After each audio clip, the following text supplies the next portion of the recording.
actually, can I jump in there? Thank you. Yeah. Because your question about countries, I turned up at a literacy project in the South Wales Valleys. This is nothing about Africa, but it's about countries. Some years ago, and the person in charge said, we're running a play scheme and the person hasn't turned up. I need you to look after about 45 12-year-olds for 2 hours. And I drew a very useless map of the outline of Europe. And I said, and there's 50 countries in Europe, roughly, depending on how you define it and so on. How many can we get? And these children, I don't know, Moldova. I think, how do they know about Moldova? But of course, Wales played Moldova in the European Championships, so they know that. Malta, because my grandmother comes from Malta. And then, you know, obviously Spain and France, because they go on holiday. And we got about 37 different countries. I mean, they didn't get Azerbaijan, they didn't get Liechtenstein, but they, and it was quite an interesting exercise about, you know, where have people been, why did they go there, were they travellers or tourists, and so on. And that's my little segue into this event here. I'm Howard, most of you have seen me somewhere in the last week or so. Now, we've got a special group of people because about, and you'll correct me if I'm wrong about the dates here, but around 2017 there was a desire to bring scholarship holders from Africa to Austria, to the forum. And the Bosch Foundation were willing to finance that sort of package of scholarship holders, and in the early days there were just a very few. But in 2019 there were about 24, I think, something of that order. And in Hotel Post, we had a meeting and the Africa Alpbach network was formed. Now, it was formed in relation to a very different Europe. It was formed in relation to a very different European Forum Alpbach, different president, different structures, different ways of doing things. And one of the leading lights, who actually they hope would be here today, was Lena Hoffman, and she'd run a seminar about Africa-Europe relations. I guess some of you attended that seminar. And Lena's coming tomorrow. So I said to Alhassan when they were talking about this problem, what are you going to do about it? And they wanted to move the timing of this discussion, or they wanted Lena to come earlier. And I said, write a list of your priorities in descending order and put me about number 10. Because if none of the other things work, I'll help.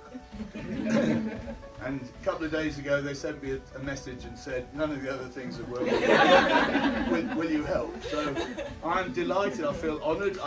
The story I've told these folk here was that 3 years ago, I was in the Gambia, which wasn't mentioned, I don't think, as a country, in Banjul, at the invitation of Lamine Darbo, who was the Secretary General of the, you might probably know him, you might do, of the Gambia Youth Council, and I was the only white person in a conference of about 200 people, and lots of photographs, nice photographs.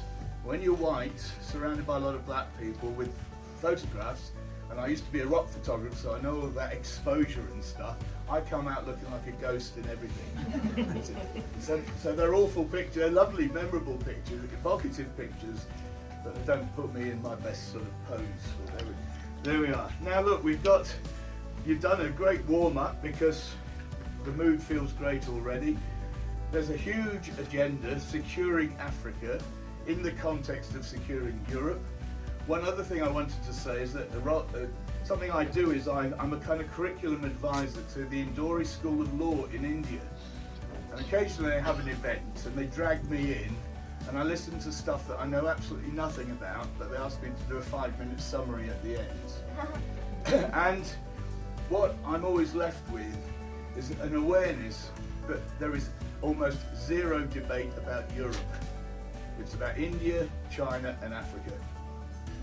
And I won't go into lots of details about that, about loans and militarization and so on and so forth. But there's many avenues that we could go down in the next hour and a half. But I believe that this forum is all about interaction, engagement. It's not about expert speakers on stages sort of preaching at you all. So, without much more ado, I'm going to let the panel, this is the panel, introduce themselves, and then while they are introducing themselves and just saying something personal about their sort of how they got here and what their areas of expertise may be, I hope some of you are preparing a kick-off question. I won't know what it is, there's no plants in the audience, and then we'll follow the trail from there. And if I think that it's exhausting, it will never exhaust its sort of potential, but if I feel we need to move on, I'll try and find somebody else, or I'll identify another topic. But just remember the 4 tracks of this forum about climate and democracy and finance. And what's the other one? I forget. It doesn't matter. And security, thank you very much. And of course, you know, health and technology are not part of those tracks, but they're cross-cutting features of those tracks. So there's a huge, huge agenda that we could be talking about. We've got limited time, we've got 4 great people to talk about it from different parts of Africa with different expertise. And I'll start being a British gentleman at heart, even though I don't always behave like that. I'll start with Amal. Okay. So everyone, you can hear me back? Yes? Much better. Okay, so I can start over again, or? Okay. Hi everyone, I'm Amal, I'm from Egypt. It's in Africa for sure. So I'm a pharmacist. I've studied pharmacy and drug manufacturing in Egypt. Also I've studied business and entrepreneurship at the School of Business in the US. I just got my master's degree in international business, international marketing from Sheffield Hallam University in the UK. I'm a chevening scholar, if anyone knows chevening. What I'm working on now, I'm working as a business developer in startups.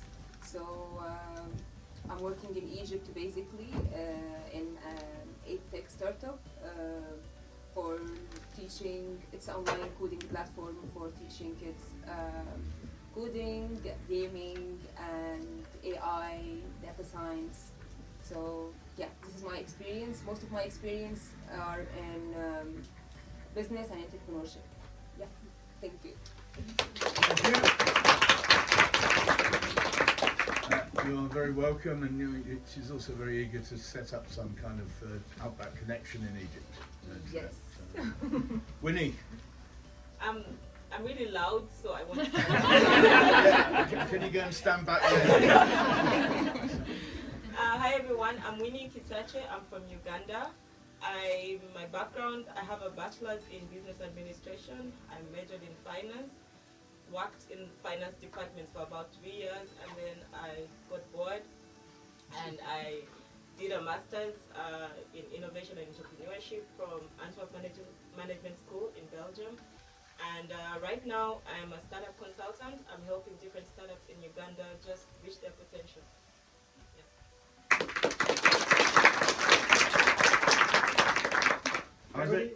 So my name is Acquah. I was born here in Austria. I have a background in computer science and business from the Warwick University in the UK. Came out to Austria for my master's in strategy, innovation, and management control. Worked in a couple of startups here in Austria before moving to Ghana. So I moved to Ghana for the first time, and I've now been there for 7 years, working mostly with startups, accelerator programs, incubation, things like that. Since last year, I joined the International Trade Center. We have a Netherlands Trust Fund 5 project supporting 25 tech startups, 18 IT BPO companies, and working with the ecosystem there to help internationalize and scale up businesses.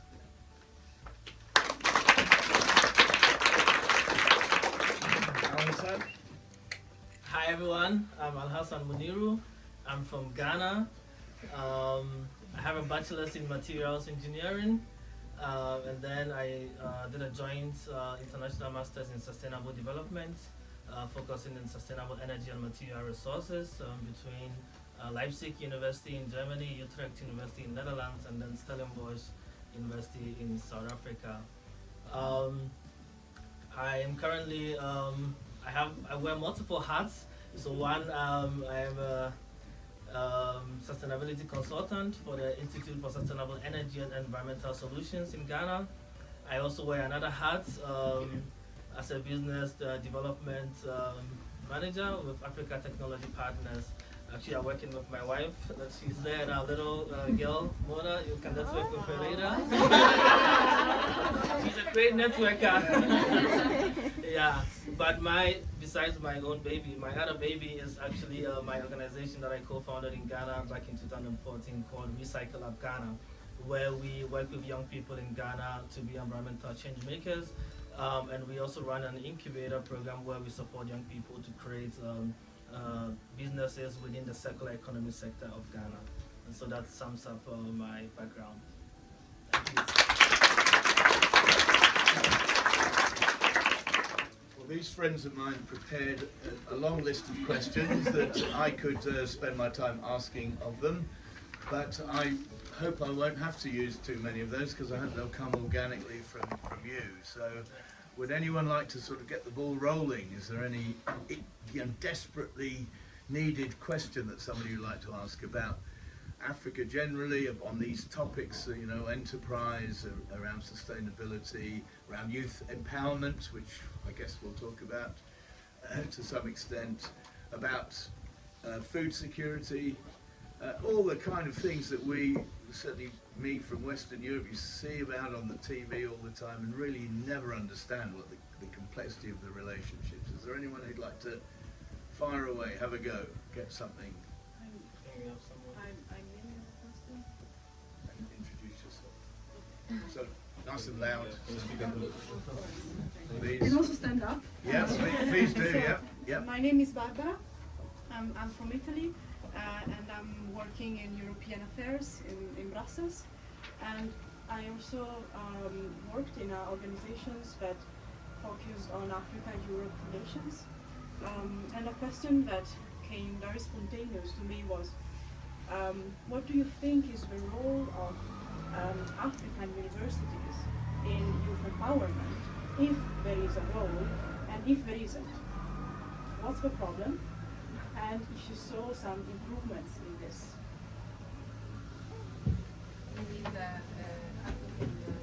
The education. We've got to keep loud. We've got to keep loud. Sorry, we didn't hear you well. I can Me, summarize or it. should I rephrase? Yeah. Yeah, Alhassan, and you can summarize. Yeah, I can Go on, summarize yeah. it. Yeah. Okay. So the Or I can question do it. is, what is the role of African universities in shaping, right, the youth to, I guess, solve Africa's challenges, or maybe kind of like take Yeah, universities and youth empowerment. Okay, Amal, I think I'll start with you. I can start. So in Egypt, for example, I'll talk from my perspective. And talk louder. Yes. Okay. Sorry. Talk louder from your perspective. Okay. So from my perspective, in Egypt, there is a lot of universities that can provide you with some support, financial support, and also investment in your startup if you want to create your own startup. But the thing is, some universities in Egypt, they can provide you with a scholarship to study abroad, which is something good, but the bad side about it is that they give you the concept that studying abroad is much better than studying in your country. But the thing is, for example, we have in Egypt a university called Zuwayl University, and so this one, it was founded on the name of Ahmed Zuwayl. He is a Nobel Prize awardee, and it provides their youth with investment every year, like millions of dollars, to create their own startup after finishing their own degree. Also, they provide them with knowledge in the areas in Egypt that need to be developed. So yeah, but not all the universities in Egypt, like governmental one, they don't do that, to be honest. But the private one, they do it. But not most of the governmental universities can do this. Because of the funding for sure, because it's under the umbrella of the government. So yeah. Anyone wants to Alhassan, add? no, you have a go. Okay.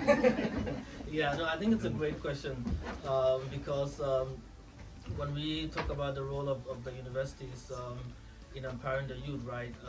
We have climate challenge, for example, right? We need fresh and innovative ideas, and the educational institution should serve as the center of excellence to really shape the right generation of young leaders that we need. So the university have a big role to play in the right research and also connecting the research also with the industries as well. We've already talked about startup enterprise development as well. So yes, the university definitely have a big role to play.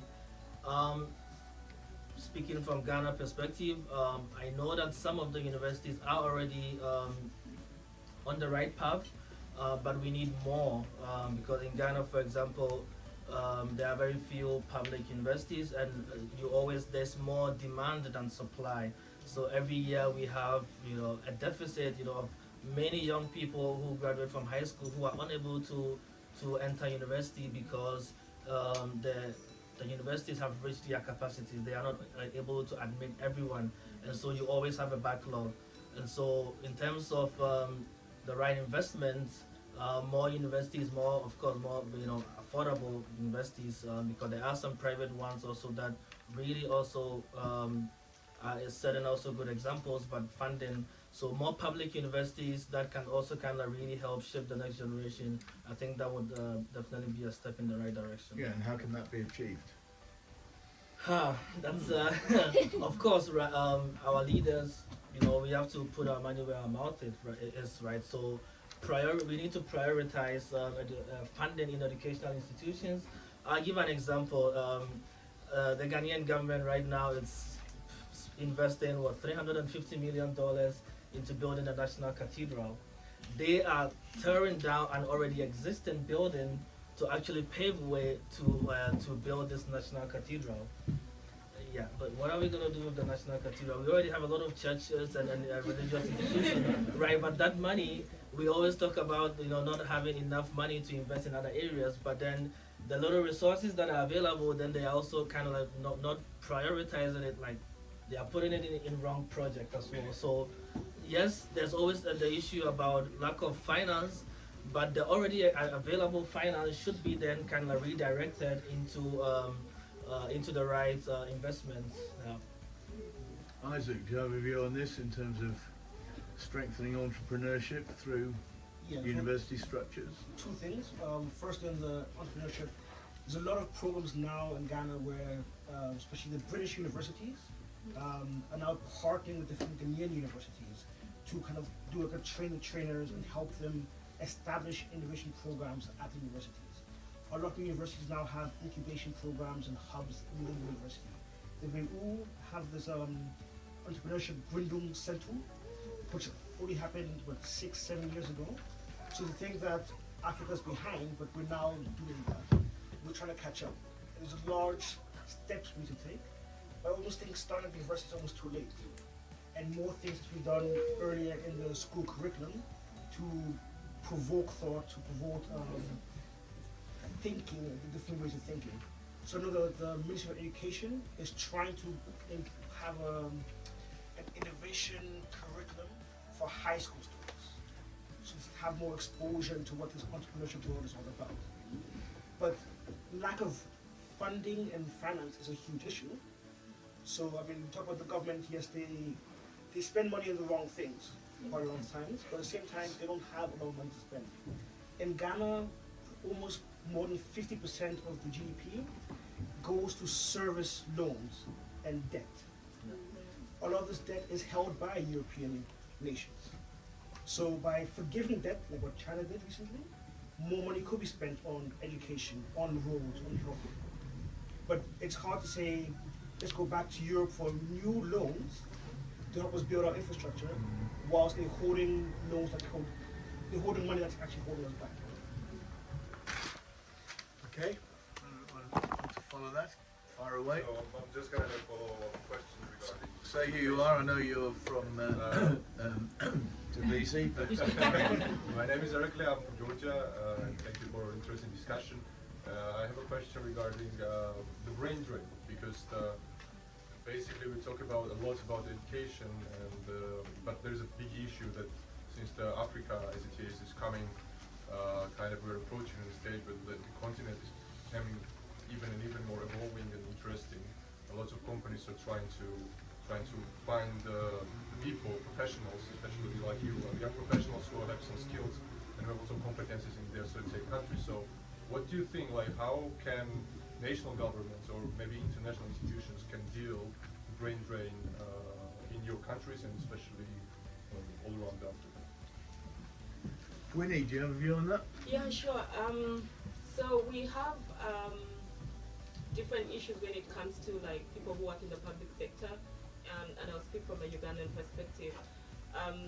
Doctors, teachers, and people from different fields are paid quite low. And so when they have opportunities of coming abroad to study or to work here, then they will use the opportunity to go and get more money, because someone is probably earning, let's say, $1,000 a month in Uganda, and then when they come here, they would be earning, say, 3 times that. So why are they going to stay there? So we need more of, governments coming up and raising people's pay so that they can be able to, call back more Africans to come back to their countries and be able to work and, do something else. Do you have a view on it? I mean, you come from Georgia. I mean, you're suffering from a similar kind of phenomenon in terms of So in East terms to of, West. as you've been using the tuning program, for instance, I know that in certain scholarships there is this kind of a clause that you need to, once you graduate, you need to come back. So in your country, in Georgian case, we have this kind of state agency which is dependent on education, Ministry of Education, and also the government, which kind of gives some partial scholarships if you are pursuing some international degree. But nowadays, this agency has a lot of kind of problems, because there is in terms of a legislation, people are still finding the ways to stay in certain countries and to work. So it is not only, I would say, it's lots of details which should be considered. And in the case of Georgia, we are still in the process that how can we maintain a system so that many people won't leave the country and they will stay and they will do something else in terms of entrepreneurship or innovation. I should just to say, because primarily got a European group of people here, that this issue has obviously been very prominent in Europe as well. And the current Prime Minister of Portugal, Antonio Costa, once coined the concept of brain circulation. So not brain drain, but brain drain and then brain gain, come back. And I was in Lisbon with a group of the Committee of the Regions about this sort of thing. The problem is that young people only usually go, if they go back to the capital, and it's the evidence seems it's less to do just with wages, but it's to do with infrastructure. It's to do, you've got a small child, you want to have facilities, parks that are half decent, and sports pitches for teenage kids, and so on and so forth. And it's really about that. It's not just about that, but that's one possible way of addressing that particular problem. While we're on the subject, go on, Isaac. So just add 2 things. Some things that are happening now as well. I mean, brain drain is also an issue for Europe, with America pulling top talent to Silicon Valley and big US banks. But what's happening a lot now in Ghana is in Africa with more remote jobs. Now people are able to work for the bureaus and all European companies, but stay in Africa. So they're still working abroad for the company, but the knowledge and the money is staying here.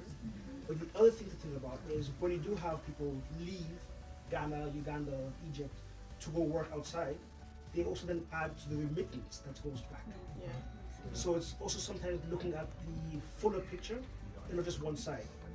And whether they stay their whole life abroad or they work there for 10 years and then move back with more knowledge, with networks and capital. So sometimes a brain drain is short-term negative and long-term very positive. In Ghana 2019, we had the year of return It was 400 years since the end of slavery.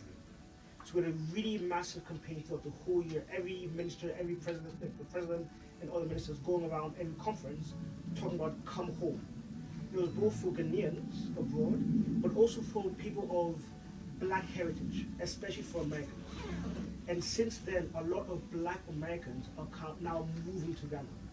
They're tired of the racism issues in the States, they're tired of different ways of life, the quality of life, the issues they have. So they see Ghana as an escape, but also a place they can enjoy. And we've had celebrities, Steve Harvey, Beyonce, and all that come and do projects in Ghana, creative projects, filming, Idris Elba come and do movie projects. So all of a sudden now our film industry is getting more recognized, our music industry is more recognized. Beyonce, right? But also now, black Americans are looking at opportunities. Oh, let me go build a school or build a factory, cosmetics, shea butter, and sell to America. So now industries are being built in Ghana because of brain gain that we are getting. And I think as the prices get more expensive in Europe and America, more African countries open the doors, I think you see a lot more brain gain of both the returnees and also others who have been there and thinking, actually, I really like my time in Tanzania. Let me go live there for a couple of years, experience something different, have summer all year round. And that's now happening right now. Is this a segue into climate debate? I feel it's an invitation. Yes. And then maybe I'll just add quickly. I think this whole the Year of Return movement has been really good, and now it's also sparked also a movement across other African countries. Nigeria is also doing it, and other countries, and even for Ghana's own, they also were even also giving dual citizenship also to people who wanted it. So especially those of us, Isaac said, of black heritage or descent that were coming from America or the Caribbean, that if they wanted also to also get African or like Ghanaian citizenship, they were also given that as well, so that they even have a stronger connection to come back as well. So I just wanted to add that as well. Yeah. I just want to add a point. Like there were a report I published by the Egyptian government that only 5% of the people who are traveling abroad, they're staying there. Only 5%. All the other people, it's like the same concept, the short-term thing. So they are coming again. Even if they are going to work remotely, it's huge and it's booming right now because of COVID. After COVID, most of the people are working from home, and it's actually a positive point to, for example, work in Egypt remotely in US, for example, and live in Egypt. Actually, you will be like living your most luxurious life in Egypt for the normal salary from the US. So, and also we've had different opportunities where resources are being discovered, like oil and gold, like in Uganda. So that's also bringing people back because now they see opportunities of making more money even while they're back in Uganda. So that's also been a kind of a brain gain of people coming back to Africa or coming back to Uganda in particular, so that they can maximize the resources that we have. One of the things I often think about when we're talking about Africa, I always think, do we really ever talk about Europe as some kind of entity without subdividing it, considering east, west, north, south, and so on? And certainly many debates I have about Africa, the desirable places are always referred to as Kenya, Ghana, possibly South Africa, Nigeria sometimes, but not many of those areas that have conflict. Sub-Saharan regions, the Sahel. I was talking to somebody from Somalia the other day, who was actually the first woman who stood to be president of Somalia in 2017, Faduma Nayed. Yeah, I don't know whether we get this will force you to stay. So there's going to be no brain drain here. Yeah, move everyone.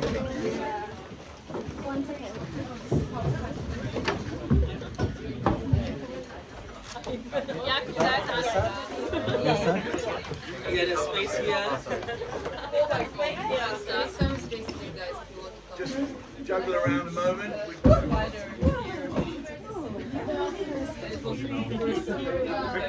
Even you're sheltering, are you?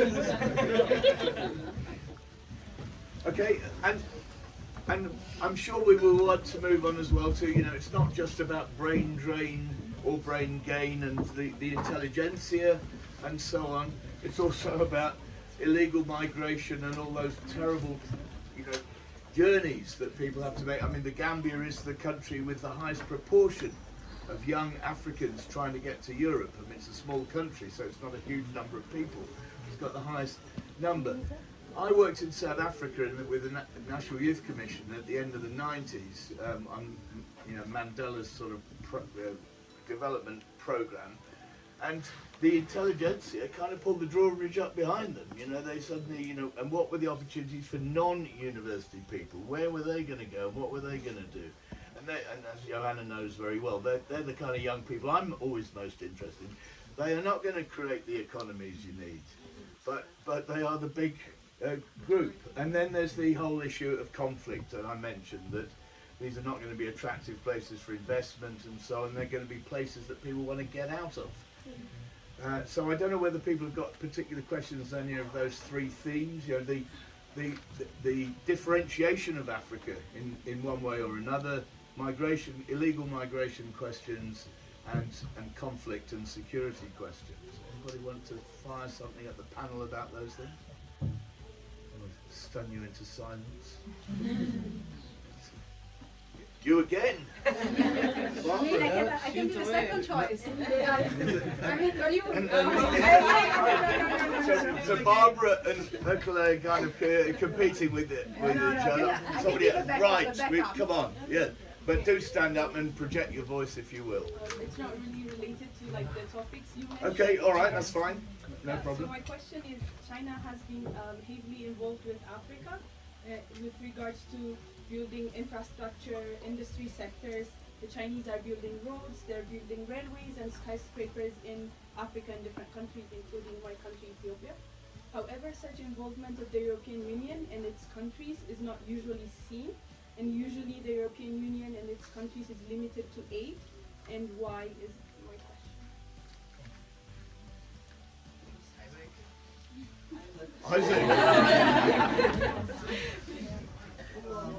I was going to say I'm speaking on my personal capacity, but I think also it gets worse. You know, a lot of the European nations colonized parts of Africa, and it got to the extent that even when they left, the little investments they made in rail, they would actually dig up and take back with them. So, especially in like Ivory Coast and so on, they had trades in rail until the French left, and now they don't have them. So it's almost like deliberately underdeveloping the country, despite the amount of resources and slaves they took. And there's no repatriation, no financial compensation for that.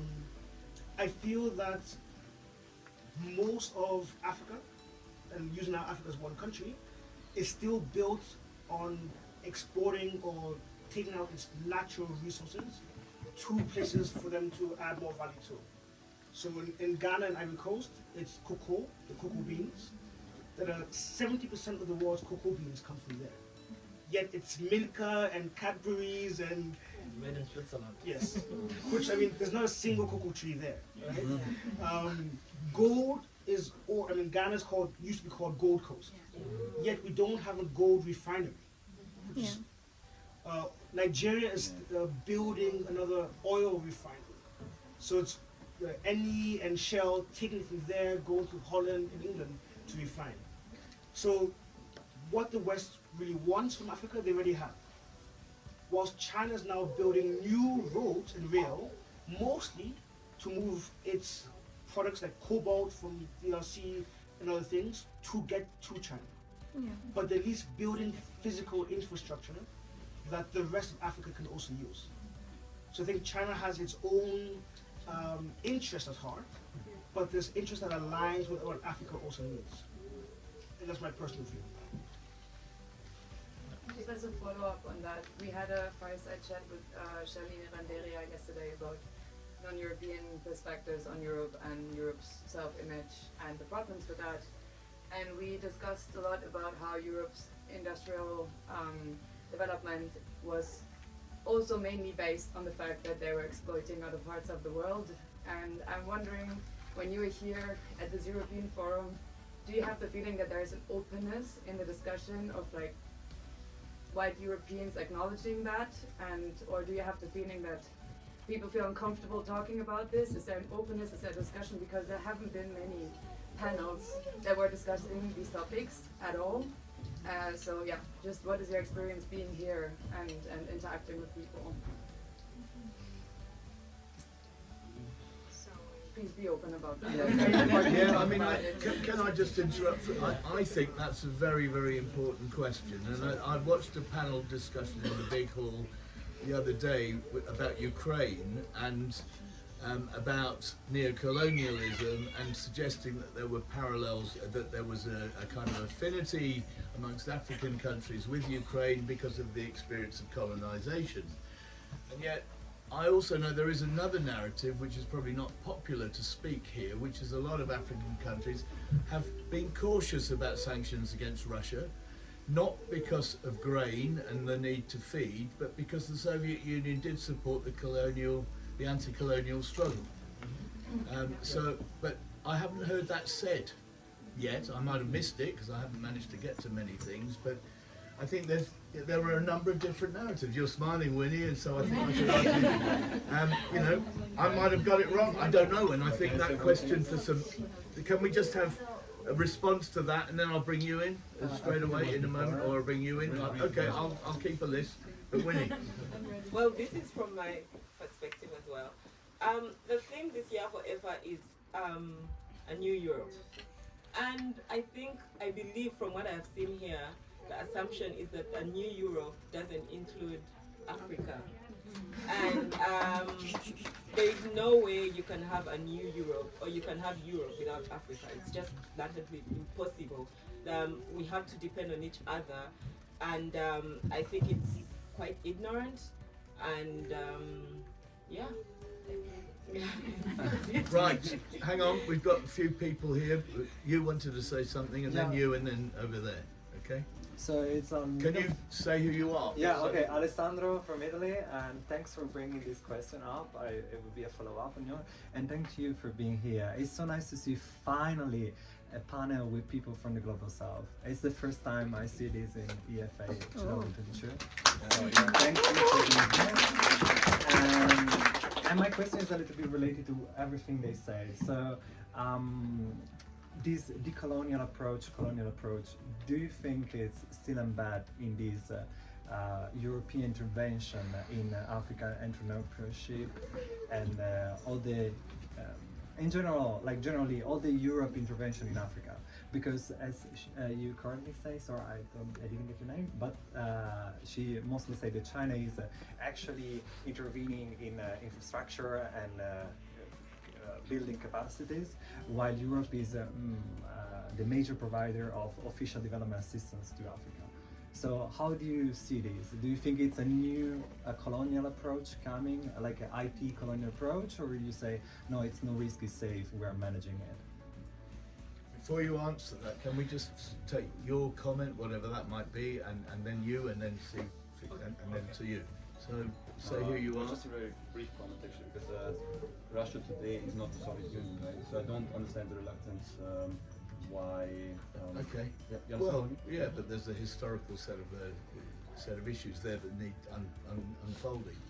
But is Putin today supporting Africa in the same way the Soviet Union supported Africa? When Britain had sanctions against South Africa, the Soviet Union was supporting South Africa. So, I mean, I don't want to get into that. All I'm saying is that there is that counterweight position. And the comment earlier was, can we have a bit of honesty about some of this stuff? That was your point. And the honesty requires an acceptance that there are different narratives about some of these things. That's all I'm saying. I'm not defending that or supporting it. I'm saying there are different narratives, and we hear certain narratives here, and we don't hear others. So, did you want to say something? Yeah, this is my be a bit like a sensitive question, but it's with regards to the Ukraine-Russian war. And I come from Ethiopia, and my country abstained from voting to condemn the Russian aggression on Ukraine. And so many African countries, including Ethiopia, maintained a neutral stance to the Ukraine-Russian war. However, they're both constantly pressured by both sides to choose a side. And this is demonstrated through the recent visits of Macron, as well as the Russian Foreign Minister Lavrov to Africa. So my question is, what is the relevance of countries such as Ethiopia or other African countries, which are far from the conflict geographically, being asked to choose sides in the war from both stakeholders? So you've got two different questions there. Oh, wow. Yeah, to summarize yours again, I actually want to remember it. Go on. My question is just briefly like, how do you feel like you young dealing with startups and IT, or mostly like just with youth?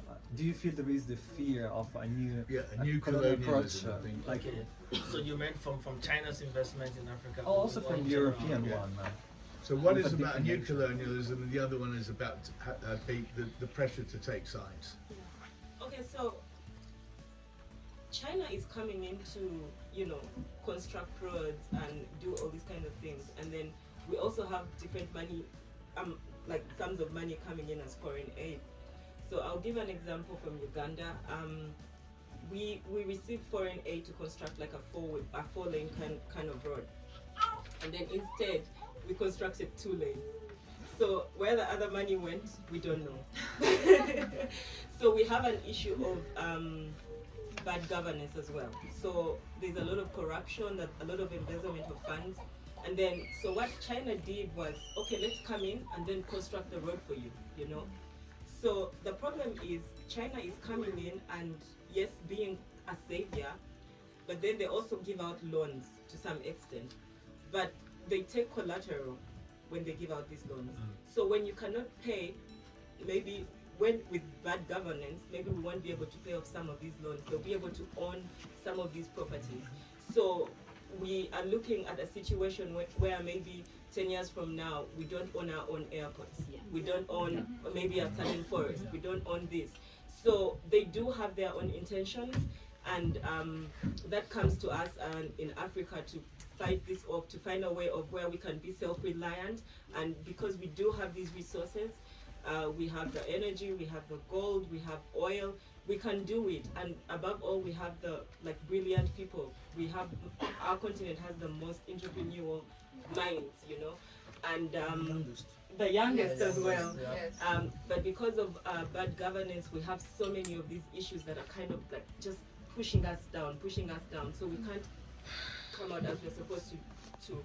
But the problem is we're going to look maybe 10 years from now, and different parts of Africa are going to be owned by China, and then it's going to be like Africa but China, if you know what I mean.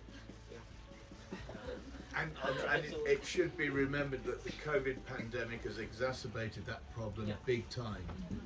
How to counterbalance it though? Well, that is the next question. That's why I mentioned that we have issues of bad governance. So that's the thing that we need to fight as Africa, so that we can be able to counter something like that. Right. This also No, can we? Does anyone want to take on the new colonialism question? A couple of things I want to touch upon. You mentioned about the honesty and how we see about this. I think it's great that we're actually having this panel, right? It's a start to trigger things happening.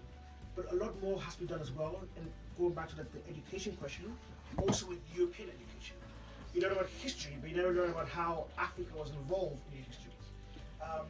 Most of Africans speak Spanish because of a treaty of Elmina, a city in Ghana, which was signed when Portugal and Spain had this peace treaty, Queen Isabella. So you learn about Queen Isabella, but you never learn that there's this peace treaty where Ghana is involved.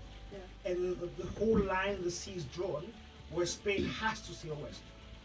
That's where they funded Christopher Columbus. So all these things that happen, what you know, Ghana is actually involved in, right? But in schools here, for example, there's a movie that came out, Sodom and Gomorrah, was looking at the e-waste in Ghana. but it only showed the worst dumps of e-waste. So school kids now look at Ghana, oh, it's a huge e-waste dump. So it's like, well, you know the power of media and perception, but you're not using it to do anything positive where we already have negative stereotypes. So if the West wants to change stereotypes, they need to consciously decide what they want to do. China's coming in, and now because of that, we're getting at least better competition. So now the West, now Macron is going to Ethiopia. Before, why even touch on Africa?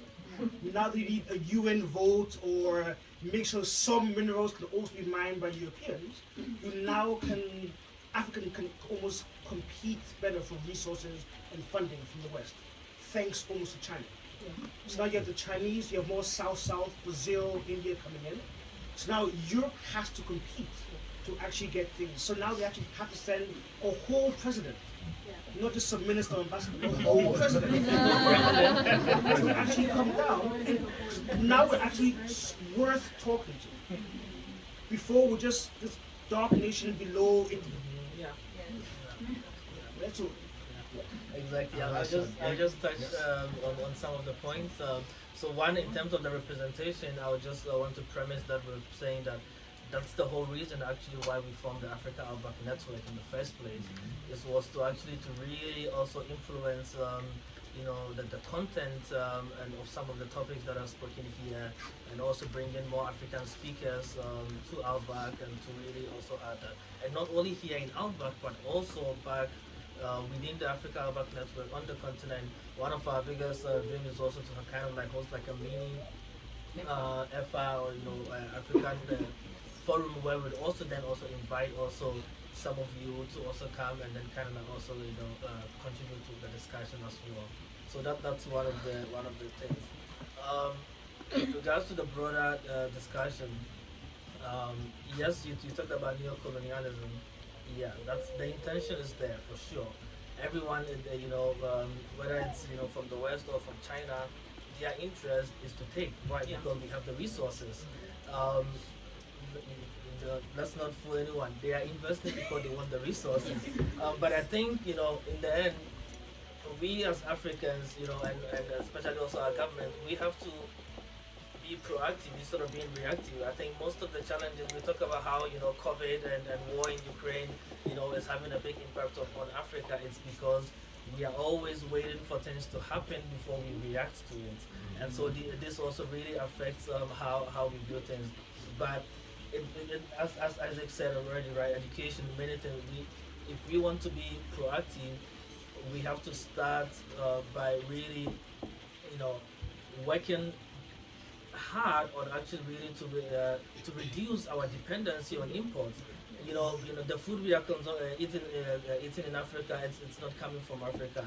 A lot of the resources we are dependent on the rest of the world to actually bring these things.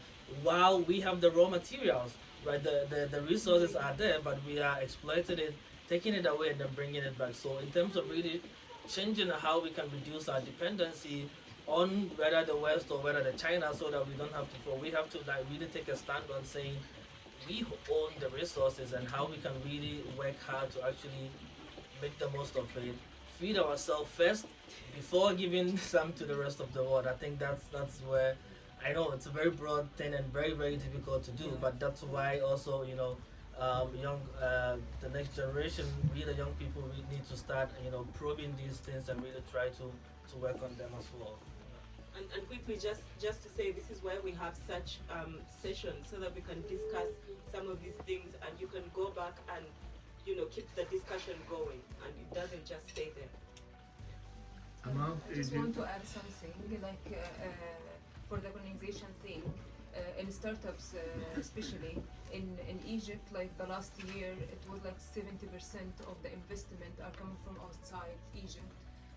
So now, this year, the government in Egypt, they started making something like incubators and accelerators for startups. They get to know more about the startups, and they were like, okay, this is our startup, so we're gonna invest in it, and we're gonna get the money from it. Because from outside, like now, we have like investors from all over the world in Egypt for the startups, Like, for example, swivel. I don't know if you know about swivel or not, but it's in Nasdaq now in the US. After the problem of swivel, because they didn't get any fund or any support from the government in Egypt, what did they do? They went to Dubai to get some fund from there, and it's now one of the most successful stories in the world in the startup sector. So after this problem, now the government realized that, oh, this is our youth and this is our development. How can we get the most of it? So now they are doing something in the ministries. They are thinking to have a ministry for entrepreneurship now, and to invest in the startups and to get the most of it. And some of them, they're becoming under the umbrella of the government. So, okay, we're going to take you, like last year I went to Web Summit, I don't know if you know about it or not, in Portugal, but it was under the umbrella of the government. They said, okay, we're gonna collect all the tech startup and we're gonna take all of you to the Web Summit, which is one of the most prestigious conferences in the world for the tech and education. So yeah, this is one of the problem, but the thing is, some of the governments in the Middle East and in Africa, they become more conscious about what this problem will bring to us. So they start working on it and getting some solutions from it. And yeah, I think it will get more positive impact in the future. I just want to add something quickly back to the topic. You always do. No, I actually want to recommend there's this book called Dead Aid by Dambisa Moyo. I would definitely recommend those that have not read it to look at it, and it really talks about, shows the damage that overseas development aid has done in Africa. And when you look at it, actually, there is more money coming to Africa from Africans in diaspora than actually the overseas development aid. Yes. So just to put that also into context as well. Incidentally, if we are recommending books, there is a very, very thick book, but quite expensive book actually, called the Oxford Handbook of Global South Youth Studies, building on your remark about Global South representation. It's edited by 2 South Africans, 1 Filipino and 1 Argentinian, and it's really trying to look at the distance between some of the dominant American, British and Australian narratives about youth studies and youth transitions. We talk about precarious youth in Europe, maybe 20%. If you transferred our definition of precarious youth to Africa, you're talking about 97% of young Africans. So it's really, but also not completely rejecting the global north interpretations, and as we all know, there's plenty of global south places in the global north and vice versa. So I just wanted to just throw that point in. We've got the taking sides question. I know you want to say something, but there's still the taking sides question to address, and then a couple of other questions, you and then 2 more people over there. So why should Africa have to take sides on Ukraine? Should it? The first president of Ghana, Kwame Nkrumah, this is during the Cold War.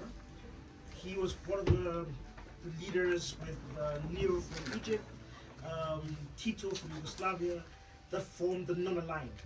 Because the war has already been drawn between NATO and USSR, which is now happening again. And he said that some of these things are not black and white. So they formed this non-aligned movement to be nations that don't have to align to the superpowers. So I'm hoping that we'll be able to have that again, because there's some things that are obviously terrible, but other things, it's sometimes hard to see the full picture, and each nation has its own history. As we mentioned with South Africa, Russia did a lot of good work in Ghana, from scholarships, education, development, infrastructure, which obviously the older generation still remember now today. My father, for example, studied in Moscow. So obviously he has some affinity towards Russia. Obviously, but not condoning what's happening today. Thank you. Any other views on that from? I think we have the same point. Okay. Sorry. Okay. No, that's fine. I that's mean, fine. no, that's fine. Right. Please. Okay, I think that Say who you are. Okay, I'm Eva Alvin. I'm from Cameroon. Yeah. So I think that one reason why Africa is where it is today, particularly in my country, is because of restrictive policies. Now, we have these policies in our country that you cannot do something. For example, there are people that can develop. We have issues of bad roads, electricity instability, we don't have good water. There are actually people that have the resources. They can actually develop the town, but because of restrictive policies, they cannot do it. Now, when China comes, we embrace it. But when there is somebody within us who can actually do it, we close our doors and say you have to pass through this. Like, for example, let me use our council. If you want to develop a road, maybe you want to tar a stretch of a road, they say you cannot do it. You need to give the resource to the council to do it. Now, there are people that some will give, and what happens? Embezzlement. The council embezzles it, and what happens? We remain where we are today. So there are people actually in Africa who are very innovative minded, but they are limited because of our policies. So I think the first thing is ourselves. We are the one limiting ourselves from developing. Now, the issue of electricity instability, probably there is somebody with an idea of solar system, but the person cannot do it. Why? Policies. The policies are the reason why Africa is where it is today. Now, when we had the session the other day about the war in Ukraine, I had a WhatsApp chat to discuss. I asked a question: how can Ukraine with this population feed Africa with this population? And this is why somebody responded. Ukraine practice of use of machines in cultivation, technology in agriculture to have high yields. That means Ukraine, they use technology in agriculture to have high yields. Why Africa's agriculture is labor intensive. The use of hoes, machetes can never produce food in large quantity. Now I begin to wonder, Ukraine uses technology and many other aspects, and that is why they produce food in high quantity. But we will limit ourselves to what? Hoes, machetes, alas, and what can it actually do to us? We produce food in little quantity. So I think that Africans, they need to get out of the box. They need to embrace technology. If not, I tell you, we will remain where we are today, especially my country, Cameroon. I wanted to say, yeah, so what she brought up is actually kind of was based on the conversation. Say who you are? Yeah, my name is Ogochukwu. I'm from Nigeria. So it's actually leading up to what I wanted, like the conversation I wanted to open. I have this hypothesis that colonization is directly proportional to bad governance, which is directly proportional to neo-colonization. And so the idea that Africans need to bring ourselves out of this box is kind of low-key, I don't know the word to use, dishonest, because the political powers that be in Europe, in China and everything are working very hard to keep bad governance in Africa, are working to keep all the bad political powers right now, the autocratic powers, all the bad people that we don't like, because a good Africa, an Africa with good governance, does not benefit Europe and does not benefit China. So the conversation isn't really how to stop using hoes. It's how to make them enemies, how to to get rid of the people that have this good relationship with these, because there's corruption everywhere. But and it's just who's benefiting from who's in charge. So that's just what I wanted to say. Okay, you can in a moment, but you wanted to say something as well. So, I know there's a time limit, but I would be really interested in two topics. The one would be climate change. Yeah, I've got that. And that's coming next. The other one is, I know it's a prejudice, but a friend, she worked in Africa, I don't know exactly where, but she said women do all the work and men are bored. And I thought, is that true? I don't know. Okay, we'll come to it. It's a slight digression from. So Isaac. On issue of corruption, there's this meme that the capital of Africa is in Switzerland, right? And corruption is always looked at, it's an African problem. But to corrupt, you need money, which is usually coming from the West, and you need a place to hold the money, which is usually back in the West. And it might sound very weird, but if you had good corruption, where yes, there's embezzlement or something, but the money stays in the country, the person who is corrupted has to build another house, has to hire people, has to leave the money in the bank, and then the bank can then use that money. The problem is the capital manages to leave the country and sit nicely somewhere in the UK, in Switzerland. Houses in Paris are bought, but nothing is said because they benefit. Going back to, yes, the issues of holes being used, the first president of Ghana, Kwame Nkrumah, fought for the independence of other African countries. He was then overthrown by the CIA, the French, and the MI5.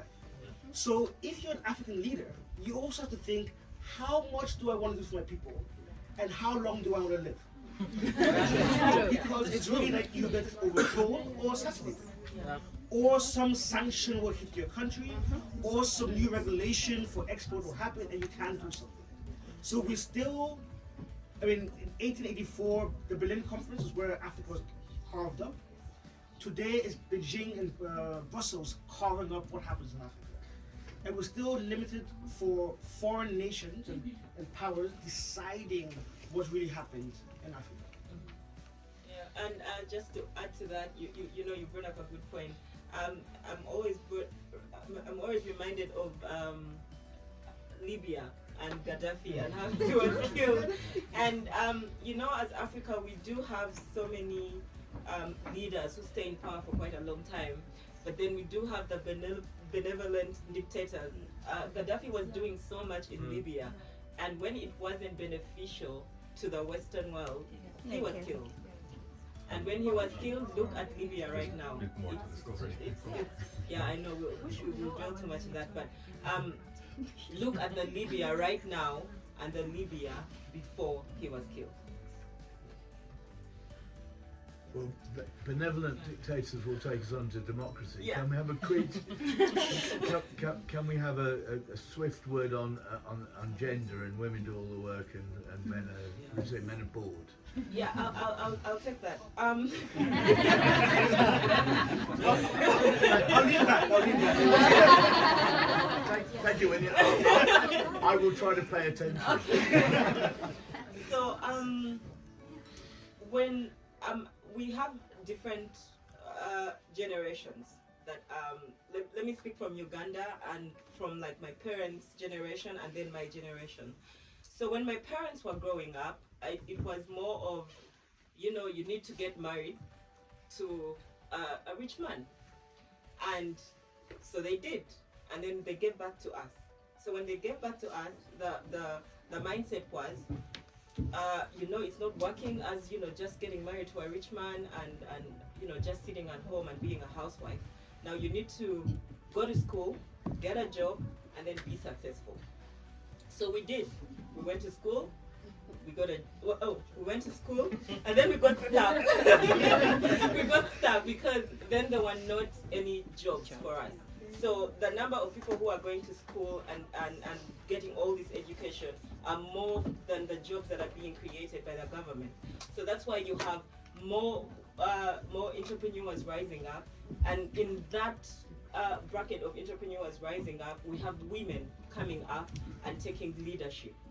So because we also had issues where women were battered, there was a lot of domestic violence, they started bringing out women to come and take leadership in, big positions in the government, just to make the women emancipation rise up.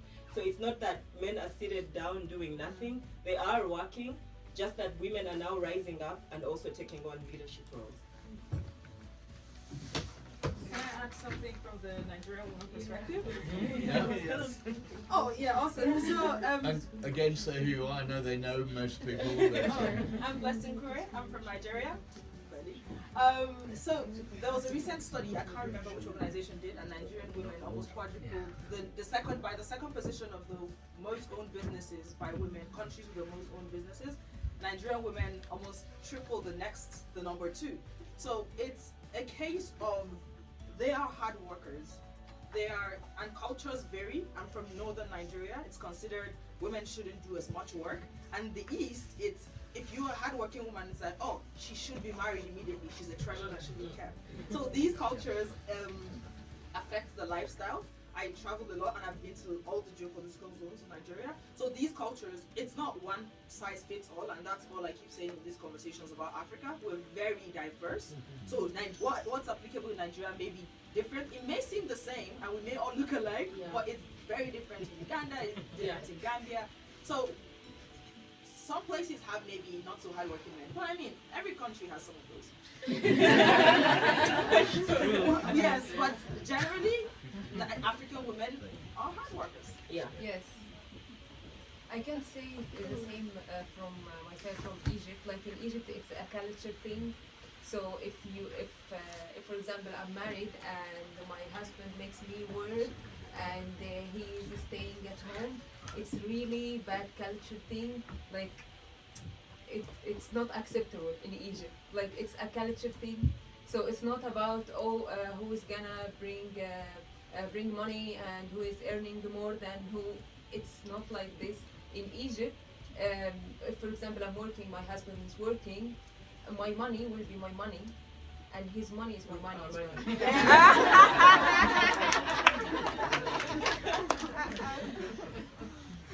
No, over to you. All right. Well, we'll move on.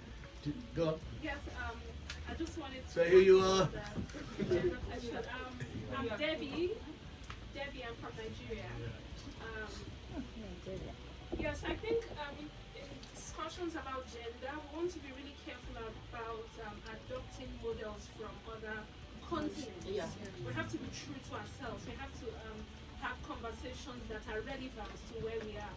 And I like what Blessing said, because even in Nigeria, we are as diverse as it is. So you can't take what works in the Northeast, for instance. It's a very different culture. These are some of the things you need to be sensitive to. I was having a conversation with somebody, and then I said, when we're talking about gender equality, it will be parochial or myopic to try and alienate the men, especially in Africa. If we're talking about the equality there's no equality of the woman without a man. Let's not even try to imbibe Western ideals at the detriment of our culture. In this generation, like I said, we have men who are supportive of their women, men who are comfortable with women flying. We still have the old crop of people, especially in politics, where behind every successful man there is a woman, but she should stay behind. Where we have women as kingmakers, but never as kings.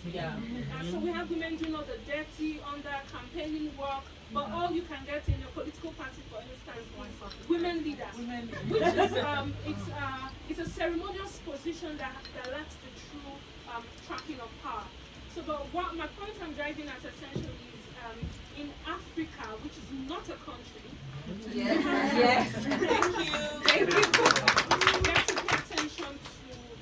Let's bring men to the table when we're having conversations about gender. Their opinions count. And this is our culture, we're proud of it. I am proud to be married to somebody who is supportive, otherwise I won't be here anyway. And let's have this narrative, because really somebody talked about stereotypes. What we talk about, what we show in the media, the movies we show of women suffering because of success, of the stories we tell, the news we tell, all of these have a way of shaping the next generation of women and the men who will support them. Thank you very much. We will move it. We haven't got.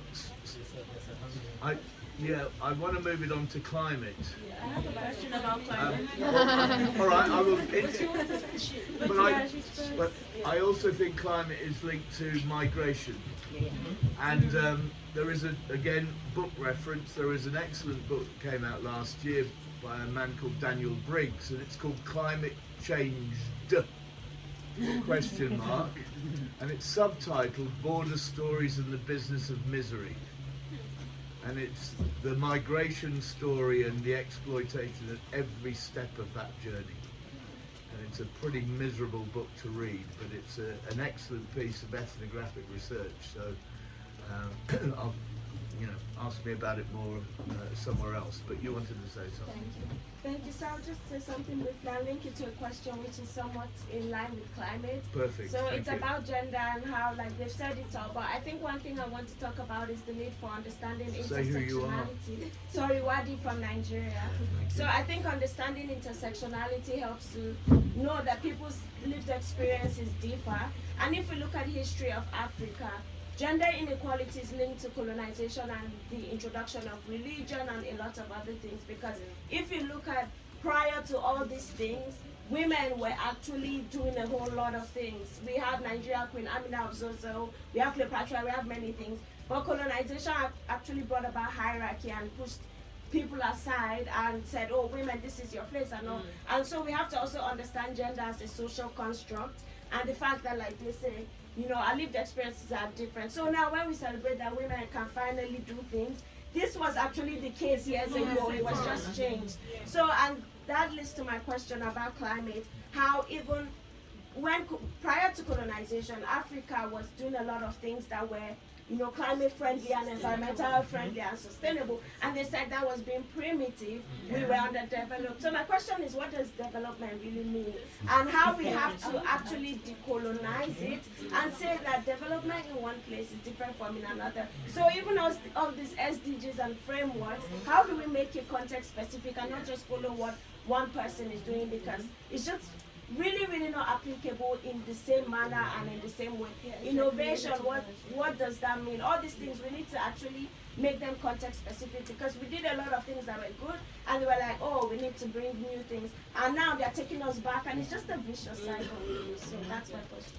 A supplementary remark, I think, or maybe a bit more of a question. It's also a question, and then to the panel. Yeah, it's also about sustainability and climate change. I really wanted to hear your point, because you did like materials and everything, and this question is kind of leading from a story about like how I was watching a video one time about this European white dude that found an innovative material for sustainable building. And what was the material? It was clay.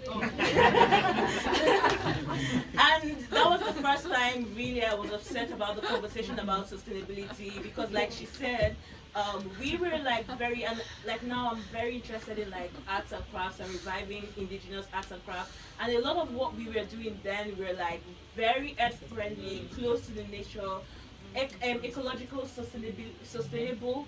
And they came with industrialization and colonization, and they were like, no, we're very primitive, we're not doing all of that.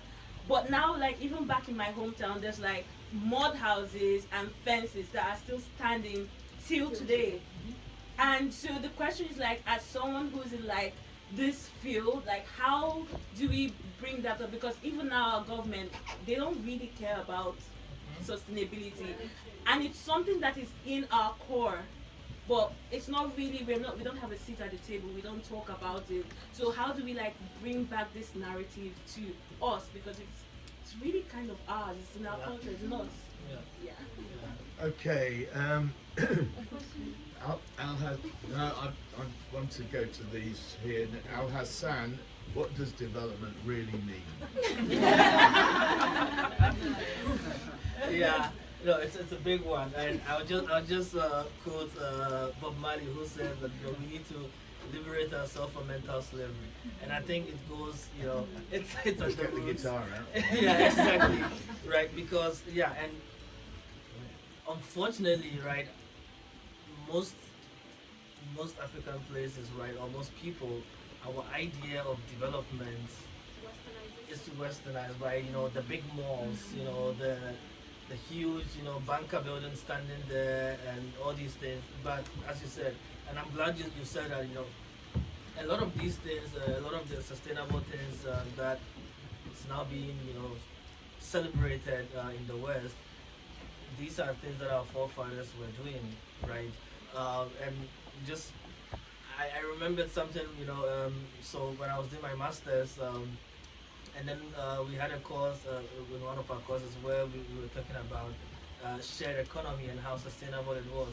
And then I was just sitting there, and then all the examples that was being shown, I was like, market. But we had all of these, so this is nothing new to us, right? We grew up, you know, in a shared economy system, but unfortunately, the media and has really polarized our people, you know, that to think that, you know, and now most people are like, oh no, you know, I want to drive my own big car, you know, instead of sharing. I want to, you know, live in a concrete house instead of, you know, in a clay house as well. So a lot of it has to then, you know, really, we need to decolonize our minds. So there also it links also with more education of our people actually, and really going back to our roots. In Ghana, we have a term for it which we call sankofa, which means that, you know, going back to take something, it's not something that should be frowned upon, right? Exactly. So these are the things that I think we need to really go back to our roots. Our people understood how to live with nature, and that's something that, you know, in the context of the climate change, we need to really go back again.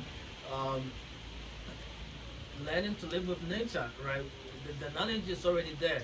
So we have to really go back into to take all of those knowledge, re-educate it. Of course, you know, we have to readapt it in the modern economy, right? Because now we have to add technology to it as well. But the solutions are already there. The solutions are already there. It just needs more education of our people, and also getting more young people to take it up.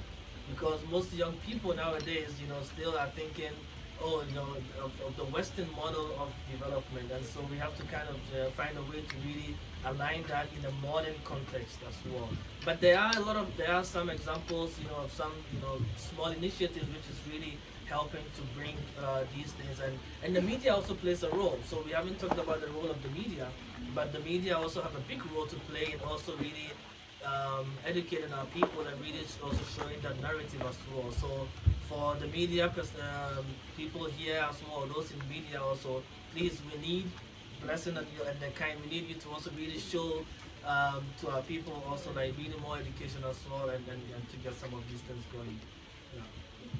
Can I just pause you a moment, and you wanted to say something, and then I'll bring you in as well. Yeah, So hi, I'm April from the Philippines, and first of all, I really enjoy this conversation. Maybe a bit louder if you can. I'm enjoying this conversation and nodding so much because it's also a reflection of my country.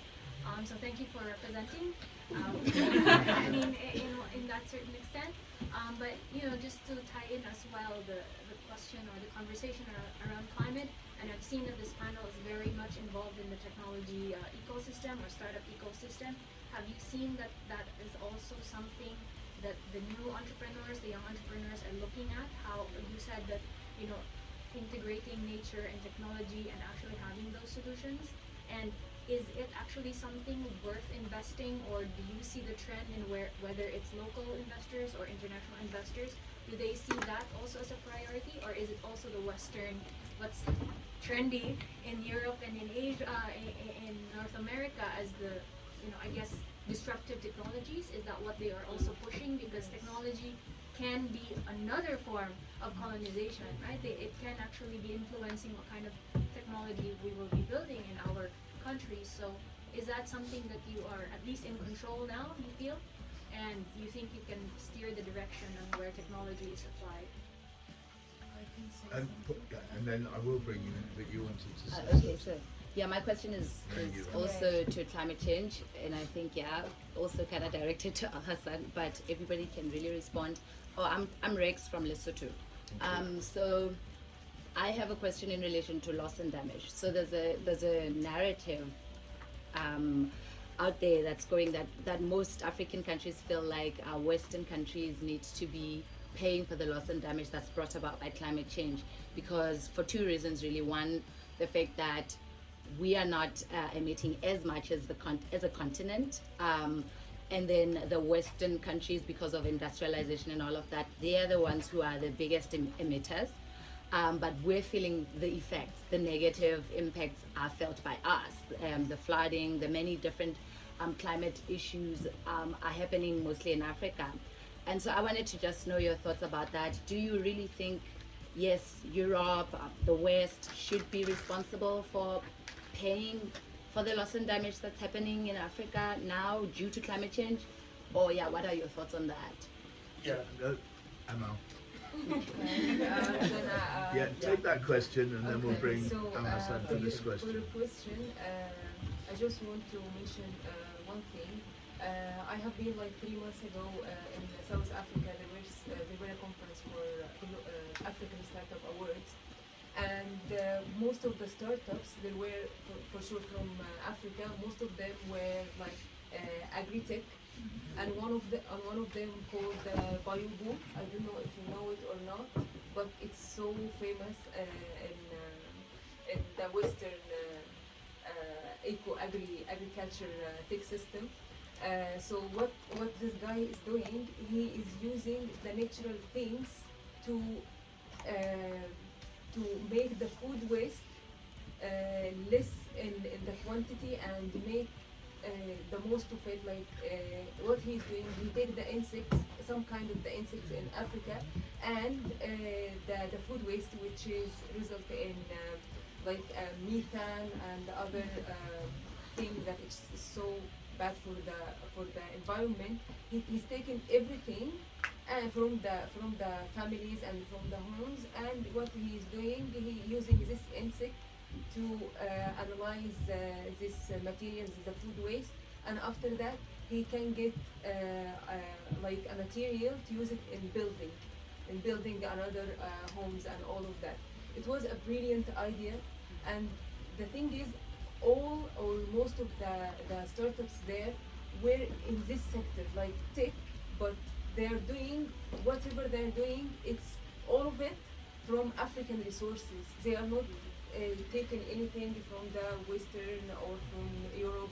So it was really impressive. So I think they are going to something like that. It would be like a very positive point in the future of Africa, in the ecosystem, especially in the agri-tech. So yeah, this is the example I want to say. Because it's coming, so the project I'm running in Ghana with the International Trade Center is also mostly in agri-tech. And we talked about agriculture earlier. In Ghana, almost 30% of food goes to waste before it gets to the market. So if you do anything to improve that, you know, just helping jobs or SDG and incomes, but also that food then rots and then adds to methane and climate. So actually being efficient, whether it's cold storage, whether it's aggregation, whether it's knowledge sharing, helps people be more efficient. Also, I went to a cocoa farm 3 weeks ago. First time actually, the second time I go to a cocoa farm.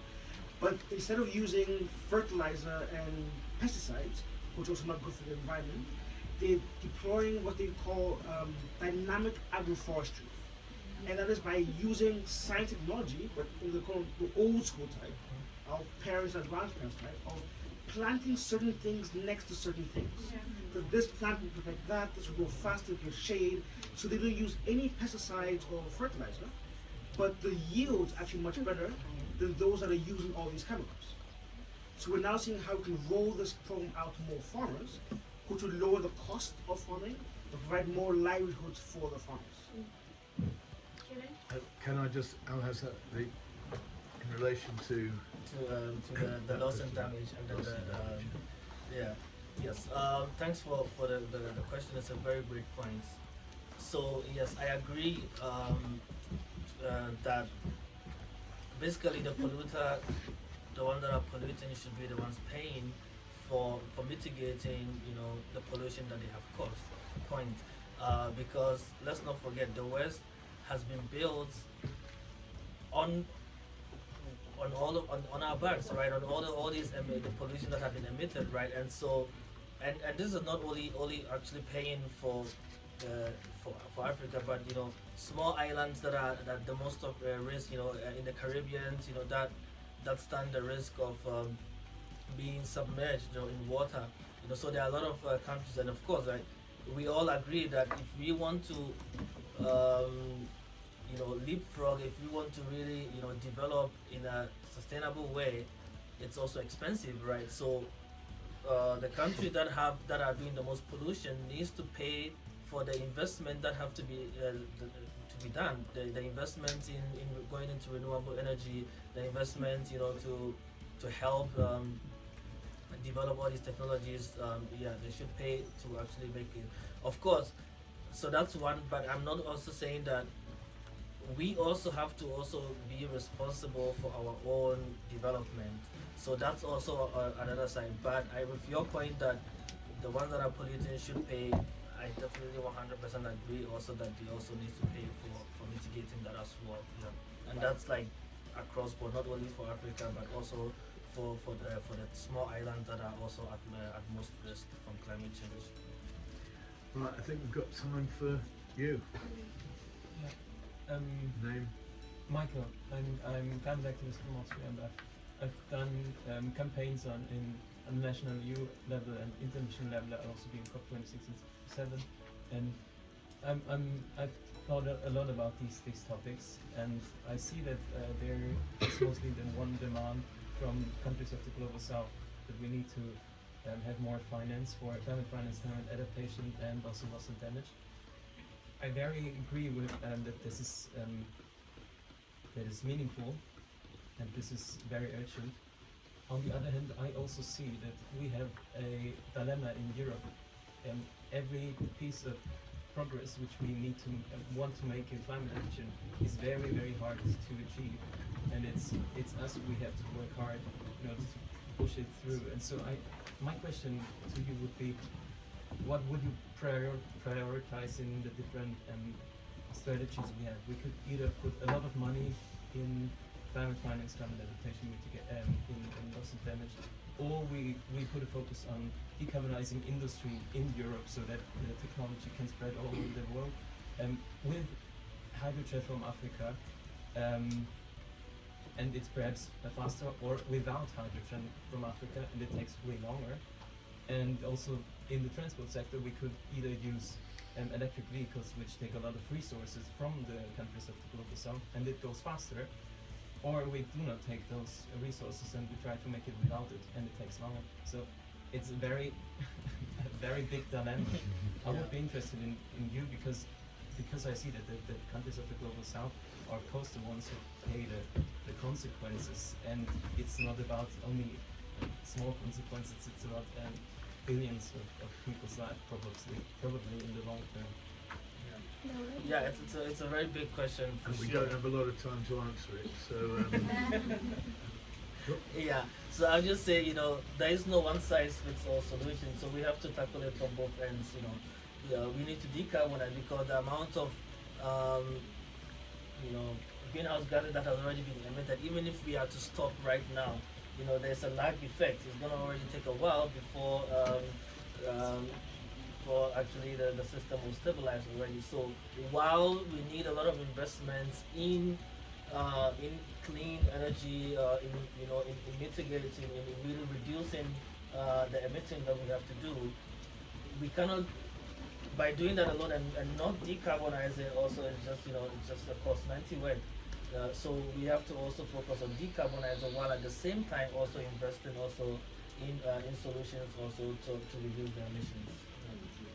right. Look, we go on, Isaac. Yeah, quick if it can be tight. Okay. So I think in the West there's a lot of chances to decarbonize if they choose to. France has 80% of its power comes from nuclear energy, which in Germany and Austria and other places don't want to talk about. But Angela Merkel came to COP26 or 25 after looking at different ways of Germany to reduce its greenhouse gases, and instead came and apologized that I'm sorry, but you'll be pumping more greenhouse gases because the economy needs it. So you either have to choose, do you want to save the economy, do you want to save the world, or do you want to choose other options, including nuclear, which I'm not saying is the only option, but it is a non-carbon intensive option. Right now, because of the Ukraine crisis, all of a sudden Germany is thinking about how to extend its nuclear power stations. Now there's a crisis, they're thinking, oh, actually we should use it. If the COP went from Kyoto back then the way it should have, nuclear would have been a clean CDM device that the South could have been using, and a lot of carbon won't have been emitted. And now also things like geopolitics because of gas and oil will be very different. So it's also like, what are you willing to compromise on to make things work? And new technologies are being built, very smaller reactors, or now hopefully fusion won't be too far away in the future, which would really help decarbonize. But yes, investment there is also needed. I will ask you to just stay for 2 more minutes. This is about securing Africa in a complex, uncertain, ambiguous world. Uncertain and ambiguous world, and that was the title of the session. Michael's final question is very important about what are the choices to be made, a whole set of choices. One of those issues, small issues within the overall run of things, is about the network that has been formed in Africa by a group of pretty inspiring young people from Africa. And Winnie, I didn't ask you to answer the earlier questions because I wanted to ask you what you see as the future relationship between the Africa Alpbach network and the network and the forum here. Whether you see we're not doing enough, what we should be changing direction, just a view. I think it's just bring more topics that impact both continents. It shouldn't just be about Europe. It should be about Africa as well. I mean, just this forum, we only had this one session about Africa, and that shouldn't be the case. So I believe that we need to have more topics and more ideas and dialogues that are set on the table that we can discuss both Europe, Africa, and the entire world at large. One or two people will know that 3-4 years ago I brought a mate of mine who's Wale Edun from Nigeria, who I'm not sure whether he's standing or he's certainly very active in the presidential elections in Nigeria for 25th of February next year.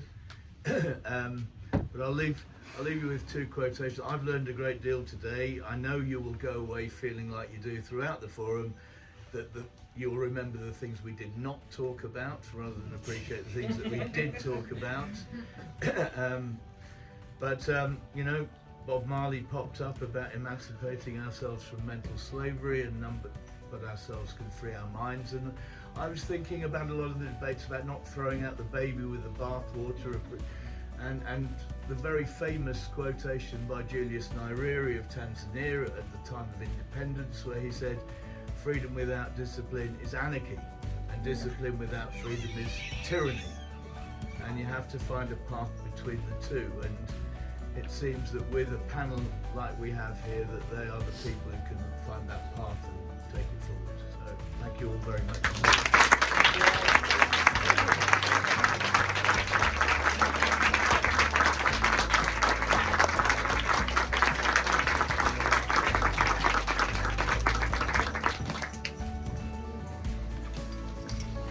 So the conversation can continue.